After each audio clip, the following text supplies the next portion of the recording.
I don't want anybody to buy a stock. I'm saying if you're going to buy a stock, you should do certain things. Right. If you're not willing to do these things, you should leave your money in the bank. To make profits by stock picking, we need to be right on two crucial times. The first is when we buy shares. Obviously, the lower the cost base, the better. And we like to buy shares. That's what we're good at. The second crucial time is when we sell. The higher, the better.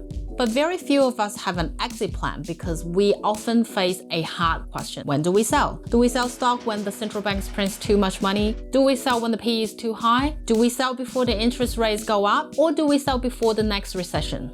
As if we know it. In Peter Lynch's classic book, One Up on Wall Street, he said that he seldom paid attention to external economic conditions except when a specific business was directly affected. In this video, let's find out the rules that he followed in terms of selling 6 different types of stocks.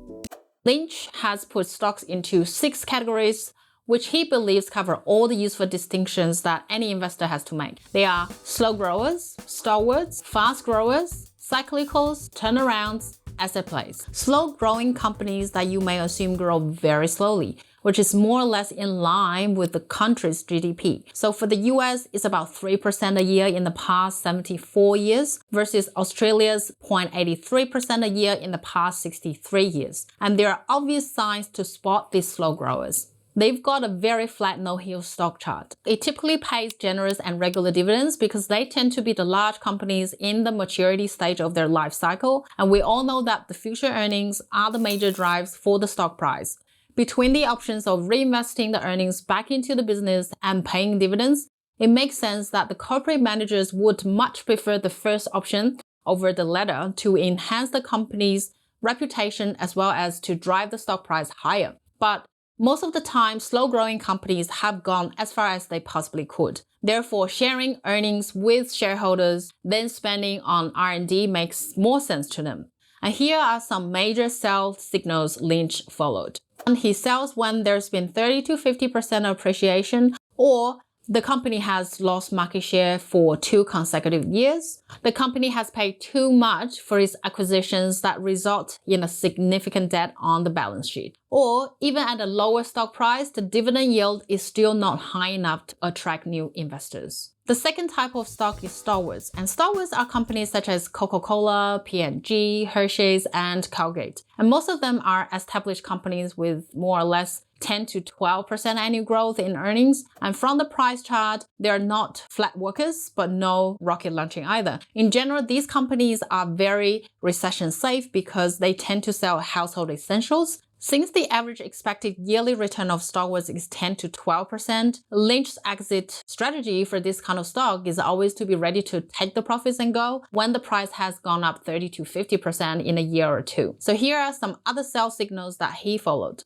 If the company's PE is too far from a similar peers level, you might think about selling it and buying it back later at a lower price. Or the new products had mixed results. Or no directors have bought shares in the last year. The third type of stock is the fast growers. The fast growers are Lynch's favorite investments with a 20 to 30% yearly growth rate, and these are the 10 to 40 baggers or even 200 baggers in his words. He said a fast-growing company doesn't have to belong to a fast-growing industry. Rather, it doesn't. Lynch looked for the ones that have a strong balance sheet with substantial profits, of course. When it comes to selling, the tricky part is to figure out when they'll stop growing. If the company has stopped building new stores, or the Wall Street analysts are being super bullish on the stock, or the stock is selling at a PE way above its most optimistic projections for the next 2 years.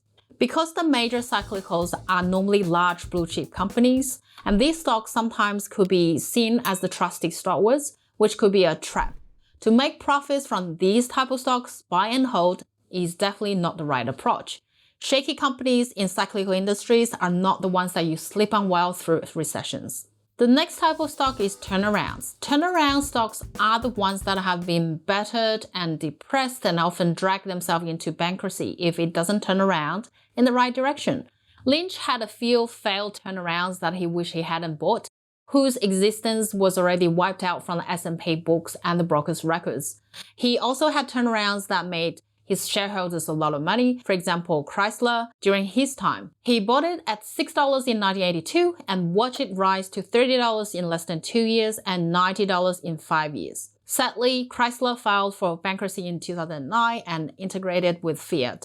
The best time to sell a turnaround is after its turnaround. It becomes its true self again, either a growth company or a cyclical.